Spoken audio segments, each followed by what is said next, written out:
Big deal. That's always went with the territory. I'll see you in Disneyland. My defense, because I am such a part of it. I mean, I obviously I'm going to bear the consequences, so why not bear the responsibility? Okay, sir, is she still alive? You alive? When was the last time you saw her? Mama, I killed Dean. Brian? Ma'am? What are you doing? Yes. Oh, God. Welcome to 50 States of Madness. Ready? Welcome to 50 States of Madness. Hi everyone, welcome back for another week. Welcome back. Was that your sexy voice or what? That was my I'm I'm pitting my Chucky voice. Oh, I wasn't watching. I was like, I'm here with my man right now. Yeah. Okay. No. How are you doing this week? I'm doing really good. I had a training though today, and we had a little bit of an excitement. I was showing you the videos of it. A fire broke out in a house behind where we were having our training, and our trainer leapt into action, and we thought he put out the fire because the fire was along the fence, but it ended up being at the house, and then some more transformers blew and some other houses caught fire. It was like it was an exciting day today. Can't get rid of the fires here in LA, man. No, not at all. They just keep I'm like, coming. right? It's like, it's just every single day. I seem like, and it was right behind us, and it was a little bit of excitement, but needless to say, I got to come home early. Yeah, I texted her. She's like, I'm home already. I'm home. I was like, I know. Okay. Sounds Training good. ended. So today's case is one that I have been looking at doing for a while. It's been on my list. I've known some of the details, but not really gone into a lot of them. And so there is a podcast called The Cold Podcast that did a whole numerous episodes on Susan Powell. And I know that Crime Junkies, shout out to Crime Junkies. Speaking of Crime Junkies, in April, Shannon and I are going to go see Crime Junkies live. So if you guys don't watch Crime Junkies podcast, that didn't make sense. If you don't watch the podcast, if you don't listen to Crime Junkies, they're amazing. So, so Shannon and I were able to swoop up some tickets for April. So I'm so excited to go. Shout out and to it just Gina. so happened, and I'm wearing my Crime Junkie shirt. That was not even done on purpose. So It's funny how she gives me credit, but she just basically texts me and says, I got us tickets. I'm like, okay, how much? Gotcha. She's like, we're going. Okay. we're going. Yeah. Clear your day. So anyway, they have also touched on this story, as I think True Crime Garage has too. It's a pretty popular case. So I thought, you know what, I'm just going to, I just thought it would be good to do an episode on. There's also numerous books that have been written about it also. So it's a pretty popular case. So we're just going to go ahead and get into the case. So Susan was born Susan Cox on October 16th, 1981 in West Valley City, Utah. Joshua Powell was born to parents Stephen and Terica Powell on January 20th, 1976. So there was about 5 years difference between them. And she was older. He was older. He was older. He was older. Okay. And he was born in Washington in a city called, I don't know how to say this. It's Puyallup. Puyallup. I don't know. You know what is it? Because I did see a documentary on this, but it's been a while ago. Yeah, I'm not sure how you say it. Puyallup sounds good. So Josh had two brothers, Michael and John, and he had two sisters, Jennifer and Alina, and that's going to become very important in this story as to why we're touching a lot on Joshua's family, his siblings. Yeah. So the household was very dysfunctional due to Stephen's behavior, which was Joshua's father, and his disaffection for the Church of Latter-day Saints. And according to divorce filings by Terica, which is also another strange name, but that's his mom's name is Terica. In 1992, Stephen shared pornography with his sons and refused to teach or enforce limits on certain behaviors. As a teenager, Joshua allegedly killed gerbils belonging to one of his sisters and threatened his mother with a butcher knife. He also attempted suicide on at least one occasion. So, here we have a teenager already exhibiting behaviors of, serial killer, or not even necessarily serial killer, but just somebody who obviously has some mental issues or problems of some sort. I'm just going to say this. We have checks, Carfax, on used cars and things like that, and background checks. I really wish there was like a parent check, or like where we can check on like our kids' dating partners and boyfriends and girlfriends, like for a You mean record, like when you're dating, to like if you have children? Like if you can't, like a Carfax. Like, I'm sorry, what's your first and last name? Let me just look you up. And then things pop up. Yeah. I know that you can do it. Well, you can't do it. Like, it's illegal. I know, like, some people have done it, through law enforcement and stuff. But like, it should be out there for everybody. If you have a record, I guess it is public knowledge. You can. There's certain websites that you can pay to get this information from. But can we, like, let's say killing gerbils? Like, he probably wasn't arrested for it. Yeah. But I'm wondering if there's a way. It's good to know. Family, I don't know. I would want to know. I'd want to know if my daughter's boyfriend at a young age was, putting kitties in a bag and throwing them into the river, or trying to stab his mom with a butcher knife. Yeah, that would be pretty important. That would be pretty important information. Definitely. Yeah, I agree. I don't know. So in the 90s, while a student at the University of Washington, Josh met a girl at church who he began dating. The couple moved in together, and shortly after, Josh started exhibiting very possessive behavior. During a trip home to Utah, his girlfriend broke up with him over the phone and decided not to return to Washington. So she dodged a bullet? Yes. She said that he was very possessive, and when she would try to spend time with her family or anything of that sort, he was always trying to get her to come back, never wanted her to be away from him, always wanted to be a part of everything, and never wanted her to have time alone, which is a huge red flag. Yeah. So she decided, I'm just going to do this over the phone, and I'm just not going to come home. I'm just going to stay. Girl. Yeah. So in November of 2000, Josh met Susan Cox, who was a classmate of his at the LDS Church Institute of Religion course. Their relationship moved quickly, and in April of 2001, they got married in Portland, Oregon. That's very, very quick. Yes, it is. It sounds like it's a long time, but it's only 5 months. I'm wondering why she felt the need to have to jump into that and get married really quick. Yeah. And if any of the signs were there. Oh, yeah. Sure they were. I don't know. Because I feel like 5 months, you're still in the honeymoon period. Like, you're still getting love bombed and, And I think some people think it's cute. Oh, he must really love me. He just always wants to spend time with me. Yeah, no, that's not love. He doesn't want me to be with my friends. He doesn't want me. Oh, it's just because he wants me all to himself. How cute is that? He must love me so much. Yeah. They don't. No. You need time away. It's a possession thing. It's an insecurity. Yes. So they ended up getting married, and after their wedding, they moved in with Stephen, Josh's father, in South Hill, Washington. So now they're living with Stephen, who, if you remember back in the beginning of the story, Father of the Year. Yeah, was not a great father and was subjecting them to not such good things.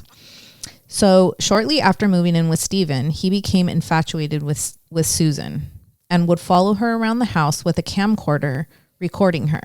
He used a small mirror to watch her while she was in the bathroom, and he stole her underwear from her laundry. He later admitted to reading her journal.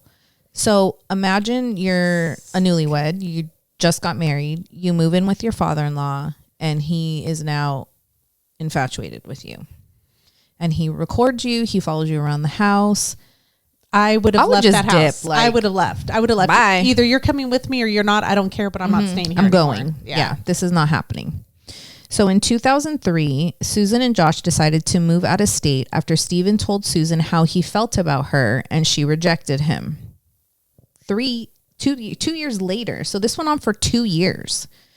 The audio of this incident was caught on the camcorder that Stephen used to record Susan. So it was caught on camera, just the audio of it. Yeah. Of him, I guess, expressing his love for her or whatever. And Josh at this time, like, I don't know if my husband would appreciate his dad coming on to me. Like, you step up at some point and be like, excuse me, that's my wife. Thank you. You're my father. We're not doing this. Yeah. Thank you.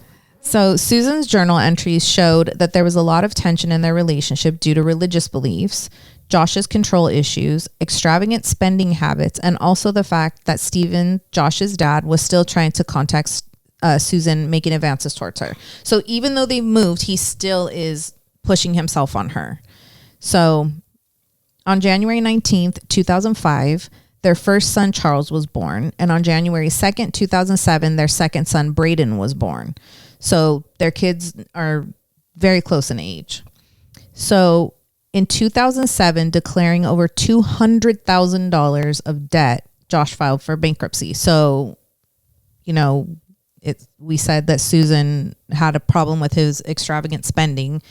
That's a little more than extravagant spending to me. If you're $200,000 in debt, That's a lot. that's a lot. That didn't include the house. Yeah, it doesn't sound like it. It Okay. sounds like maybe $200,000 just Credit card debt and just just debt of him shopping. I don't know. I'm not Wow. sure, but that's a lot.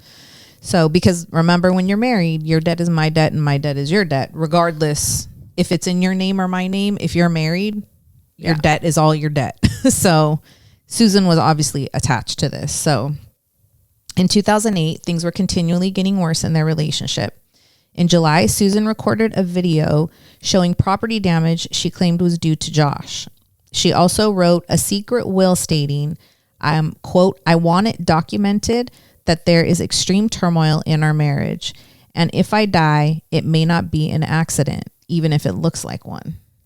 So That is really sad if you have to put that in a document, if you have to get a secret will. in a secret, and I just, you walk away. Yeah, it's It's- I get it that you have kids, but trust me, your kids, as we'll see in this situation, your kids would have been a lot safer if you just would have left. Yeah. And it's hard. It's not an easy thing to do. So No. nothing towards her, obviously. So on December 6, 2009, Susan, Charles, and Braden, so Susan and the two boys, went to church. After coming home, a neighbor visited them and left the house around 5 p.m. That was the last time anyone outside the Powell household saw Susan. On December 7th, the whole family was reported missing by relatives. After finding out that the children hadn't been dropped off at daycare and Susan didn't show up for work, Josh's mother, Terica, and his sister, Jennifer, went to the home.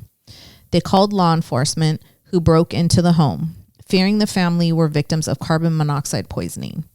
Upon entering the home, they saw that nobody was home, but did notice that there were two fans turned on that were blowing on a wet spot on the couch. So they were just like these like circular floor fans, and they were just pointed to this one particular area that was wet on the couch.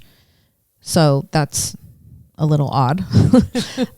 Susan's purse, wallet, and identification were all found inside the house. Her cell phone would later be found in the family minivan that Josh had been using. That same day, around 5 p.m., Josh returned home with both boys and was taken to the police station for questioning. When asked about Susan, he said he left her at home sleeping.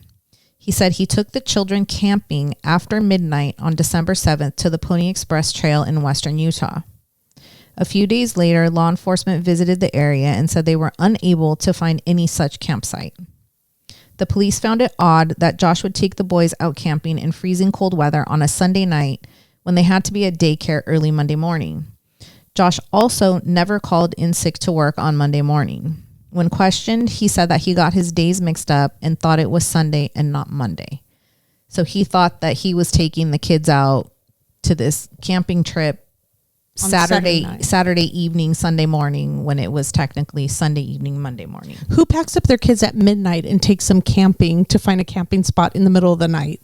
In a blizzard? Yeah. It was like in the middle of a blizzard. So yeah, it very, very odd. But, you know, buckle up because they really went. It's the truth. So on December 8th, the police brought Josh in for more questioning. After leaving the police station, Joshua rented a car at the Salt Lake City International Airport. After leaving the airport, to this day, his whereabouts is still unknown. On December 9th, around 4 p.m., 18 hours later, Josh called his mother from a new phone. He told her that he was driving towards Salt Lake City. He later told his sister Jennifer that he was aimlessly driving around, getting off and on the freeway. Police later found that he had put over 800 miles on the car that he rented. So he was just aimlessly driving around, getting on the on-ramp, off the off-ramp, on the on-ramp, off the off-ramp. He was just driving around With the boys in the car for 800 miles. Wow. So on December 9th, while searching the Powell residence, police found traces of Susan's blood on the floor. They also found a life insurance policy for $1.5 million and a letter that Susan had written. In this letter, she expressed fearing for her life. West Valley City Police had documents stating Joshua had taken action that made him highly suspicious in Susan's disappearance. In these documents, it was stated that Josh had liquidated Susan's retirement accounts, canceled her routine chiropractic appointments, and withdrew the boys from daycare. So Wow. that's, you know, I'm impressed how men, when they can, they can make their own appointments and they can cancel things on their own and they can. They can do things. He really showed initiative. I mean, Yeah. you know, He can do it's this. amazing what your they phone can works do if just they- the way mine does. How funny is that? I can call the doctor's office just like you can. Thank you. Yeah, I'm just- isn't that odd? I know. Your car drives to the grocery Grocery store store. and everything. Your card works the way mine does. I'm telling you, it's amazing. Isn't that funny? When they put their mind to it, they really can get stuff done. Oh yeah, they want it bad enough. Yeah. So co-workers of Josh also added that he had spoken to them about how to hide a body in an abandoned mine shaft in western Utah desert. I mean, I talk about some pretty grisly things with my coworkers because, you know, of the podcast and, you know, my love to visit abandoned places and just, you know, stuff like that. I'm not sure I've ever asked anybody, a coworker, a friend, a family member, anything of this nature. I'm just want to put it out there that if you're a coworker of Gina's and she starts getting more specific about where to hide a big booty hoe, can you please save my life? Thank you. Email me at Shannon Romo. Thank you. You know, let me know. No, I would never. Never. Not ask my coworkers. Not her. Not her, at least. I wouldn't. I won't say never, but never her. So the Powell's older son, Charlie, was interviewed by police. Charlie said that they did go on a camping trip and that Susan came along. However, he said that she did not return with them. And mind you, these kids are very young, and like kids are honest as all hell at this age. Yeah. Oh yeah. Like these kids, you know, you ask a kid a question and you could tell them over and over and over, like, okay, this is what we're going to say, right? We're going to say this and you're not going to say that. And they do. They just tell the truth. They're very truthful at that age. So I used to get a lot of really good stories from my students. yeah, I mean, Yeah. I had a student that would come to school every day. Brother in jail. Brother, police, arrest, jail. Yeah. Just, Yeah. they do. They're very honest. Yeah. So I do believe, you know, that this really happened because when this kid was asked, he was pretty, and I saw the interview. There's video of the interview and I saw it, and yeah, he's just talking like no big deal. Yeah. My mom went with us, but she didn't come back with us. Yeah. So a few weeks later, one of Charlie's teachers said that he told her that his mom was dead. Chuck and Judy Cox said that the youngest boy, Braden, drew a picture months after Susan's disappearance of a van with 3 people in it. And then he said, quote, "Mommy was in the trunk." Wow. So, Yeah. and mind you, these were small children, you know? Yeah. Some do have an imagination. I do want to say like movies they watch and stuff like that. Of course. But Of course. But this is people know this is happening. The mom's missing. The kids are Right. giving clues as to what happened to the mom. Yes. Why is Josh not in jail? Right? Yeah. At this point. So investigators subpoenaed all of the interviews from TV stations and planned to interview Josh again. On December 14th, 2009, Joshua retained an attorney in connection with this investigation. He then took the children to stay with his father. By the end of December, Joshua was considered a person of interest. So on January 6, 2010, Joshua packed up all his things, indicating he was permanently moving to Washington with his father. Once in Washington, Joshua and the two boys lived with his father, Stephen, his brothers, Michael and Jonathan, and his sister, Alina. So his sister, Jennifer, was kind of not in the picture because I feel like she kind of thought he was guilty of this the whole time. So shortly after this, the official website, susanpowell.org, was launched. There were a lot of anonymous posts that defended Joshua and said that he was a victim of a smear campaign by Susan's family, his estranged sister Jennifer, and the Church of Latter-day Saints. There were also posts that speculated Susan's disappearance was connected to Stephen Kocher, a journalist who went missing from Nevada the same week as Susan. So Stephen Kocher, we have an episode about that we did around roughly a year ago about him. So if you want to know his story, then go back. We did an episode on him. Yeah, they were trying to say that she like eloped with him. Yes, or took they off went with to him. Brazil. Yeah. So there was speculation that they went to Brazil together. It was highly speculated that Joshua and his father, Stephen, wrote these anonymous posts. Both also claimed that Susan abandoned her family due to mental illness. So again, I think they're trying to cover their tracks here and thinking that if they write these anonymous posts that nobody's going to catch on and be like, huh, how odd, you know? Yeah. Nobody's going to trace it back to them. Of course. Or anything. Yeah, of course. So investigators' suspicions also leaned towards Stephen, Joshua's father, after learning from a family friend about Stephen's obsession with Susan. In the home, detectives found over 4,500 pictures of Susan that were taken without her knowledge. 4,500. I don't think anybody has ever taken 4,500 pictures of me in my lifetime. Well, no, maybe me. On Shannon probably has. I'm lying. One trip, I'm totally lying. If you ever want a picture of me, go to Shannon because I have a lot of them. She doesn't stop taking pictures of me. But I want to say this is the guy that Josh went back to. Yes. After his wife dies. Like, has your father-in-law ever taken a picture of you? No. My father-in-law never has taken one picture of me ever. I don't even think he's held a camera even with family around saying, hey, you know, like, I don't think I've ever even taken a picture with him. I think I might have just a few, but with the whole like family. Yeah. Like a handful of with my father-in-law. Very strange behavior. Yeah. And I understand if you're close with your in-laws and you got more than that, but absolutely not secret. But like not my father-in-law is just you following me around with a camcorder. Yeah. That's just odd, but it's just pulling my underwear out of my laundry basket. It's just stranger that that's the man he turned back to go live with his kids after the fact, after knowing that it's so bizarre. Yeah. This family dynamic. No, it's insane.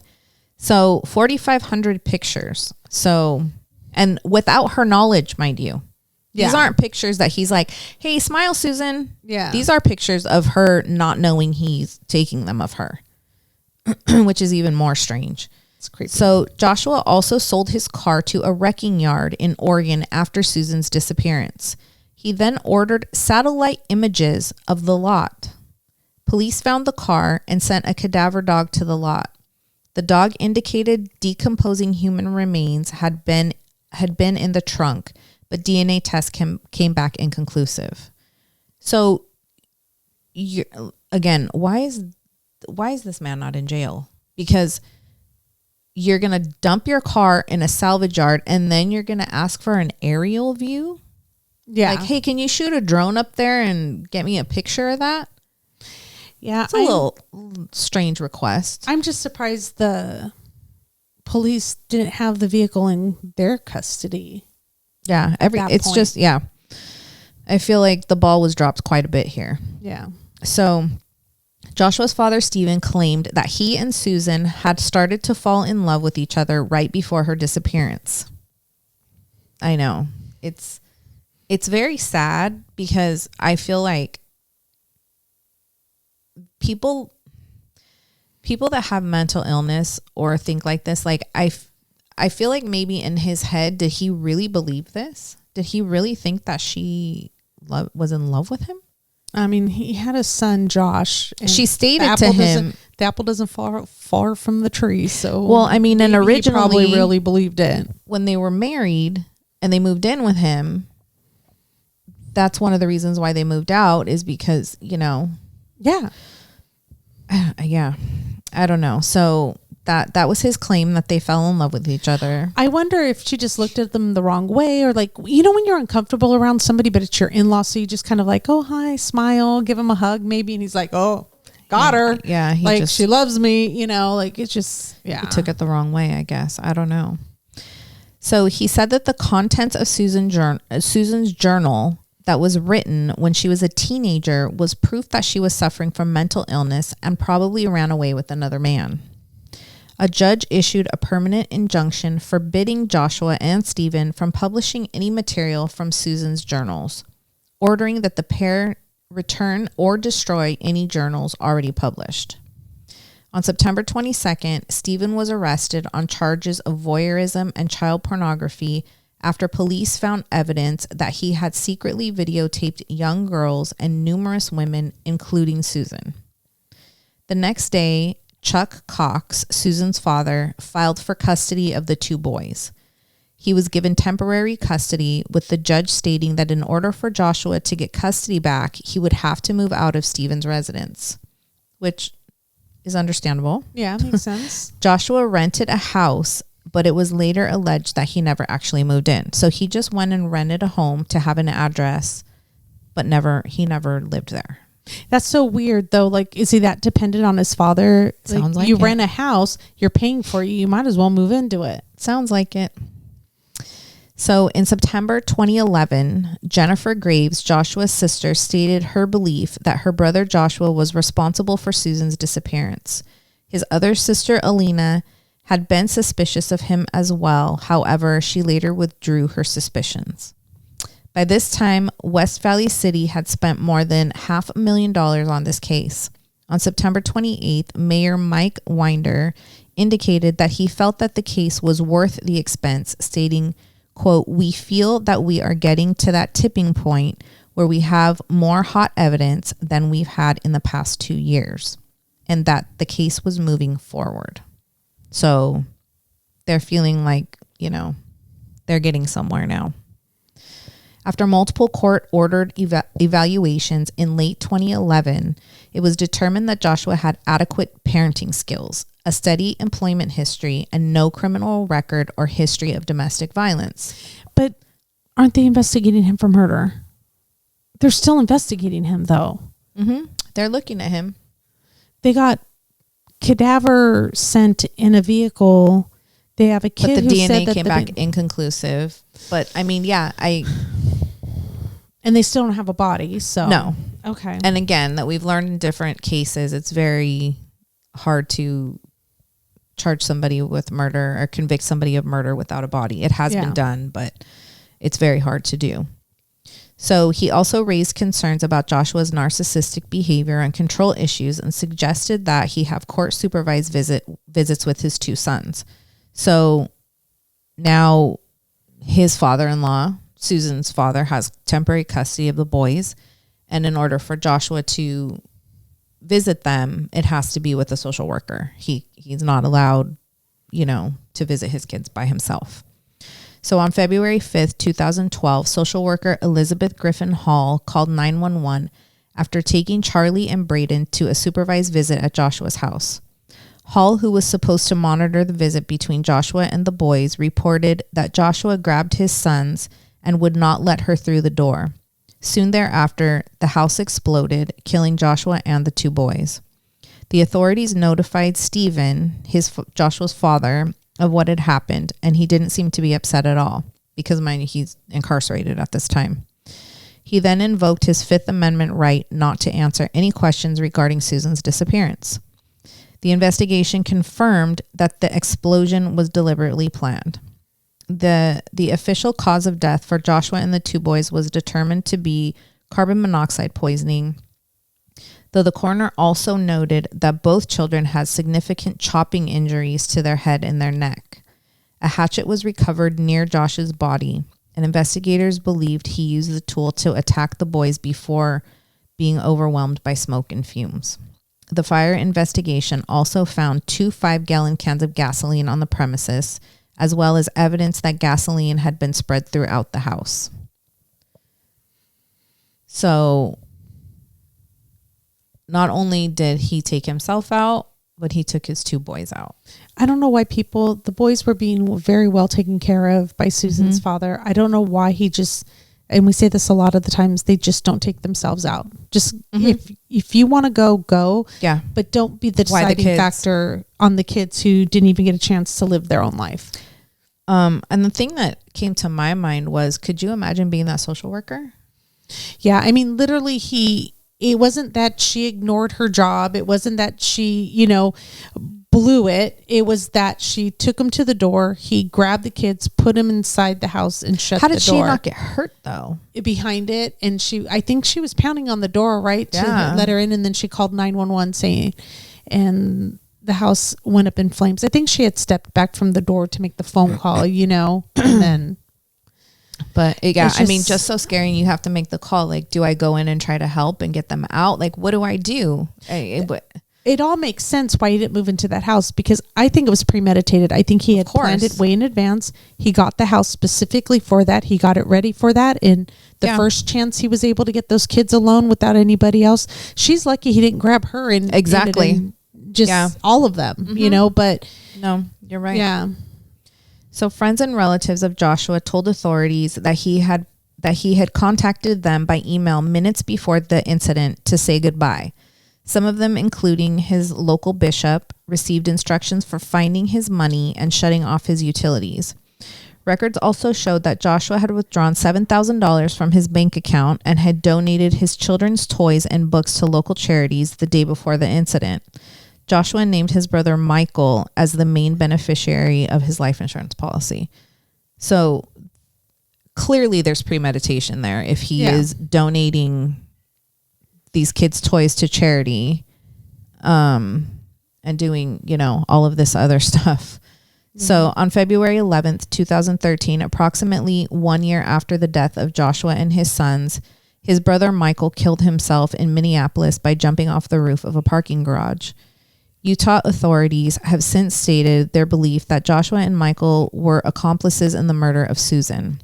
West Valley City Police's active investigation into Susan's disappearance was closed on May 21st, 2013. So they think the brother and the dad had something to do with it as well. That's why. Yeah. Okay. Yeah. So in March of 2015, Chuck Cox, Susan's father, won a protracted court battle with Terica and Alina Powell over control of Susan's estate. Terica and Alina... Why were they fighting for it? They should have just given it to the father. Right? They had sought to have Susan declared legally dead and to collect her life insurance. But Cox ultimately gained full control of the estate. The Cox family also sued Washington's Department of Social and Health Services and its social workers, claiming that the agency prioritized Joshua's parental rights over the safety of Charlie and Braden. Well, they did. I think they were very vocal about, please don't let him see the kids. There was a reason why he had supervised visitation. Right. I mean, they obviously had a case, but I'm still just flabbergasted at the fact that Joshua's family thought they had any right to Susan's money or anything or anything. At that point. Would just be like me. I would never it would just, I don't know. It's crazy. It's crazy the way that people's minds think and what they think that they're entitled to and how they think it's in this circumstance, but in all different cases, even your serial killers, you really think this is gonna work? You don't think you're gonna get caught? It's just so strange to me the way that, high-speed chases, bro, where are you gonna go? So in 2015, a federal court granted summary judgment to the defendants, ruling that the social workers had immunity and DSHS was not negligent. In 2019, an appeals court partially overturned that decision, ruling that the social workers did have immunity, but that the question of DSHS's negligence could proceed to the trial. At trial, a jury ruled that DSHS was negligent and awarded $98 million to the estates of Susan's 2 sons. Susan's family also pressured state lawmakers in Washington and Utah to pass bills that would restrict or block visitation rights for parents being investigated for murder. I'm surprised that wasn't on the books before. I'm just really surprised. Like, that just seems like oh, you killed a their no-brainer. Oh, you killed their mother, but you know what? You can still see the kids. That's perfectly fine. It's okay. Yeah. Like, you guys want to go to Disneyland? It's Not okay. in Go ahead. Yeah, this person. No problem. There's no sign that they're ever going to do this again. Yeah. Like, it was really just the wife he was after. The kids are fine. Yeah, they're good. But we have found out 9 times out of 10 that's not the case. So they're going to take everybody. Yeah. So Susan Powell, Joshua's father, was released from prison on July 11th, 2017, after serving nearly 6 years following his voyeurism and child pornography convictions. He died of natural causes in Tacoma, Washington on July 23rd, 2018. So he was only out of jail for a year and then he passed. So yeah, so that was... It's always tough when it has something to do with kids. Of course. And especially in a case like this. And I just felt like it was a really slow, like... I know that it moved along, but it's a really... He didn't take out the whole family at once. It's almost like torture. Yeah. Because, okay... his wife is missing, so the family, okay, my daughter's missing, you know, and then now these kids are in danger. Now I have custody. Oh, thank God. And then now this happens. I just feel like Yeah. it was cruel. No, very much so. Yeah. Very much so. So thank you for joining us for another week. Yeah. And don't forget to join our Patreon, patreon.com/50 States of Madness. That should be going up. Our monthly episode should be going up in the next week or so. Yeah. We're going to have that ready for you. Yeah. So we will see you guys next week. Bye. Bye.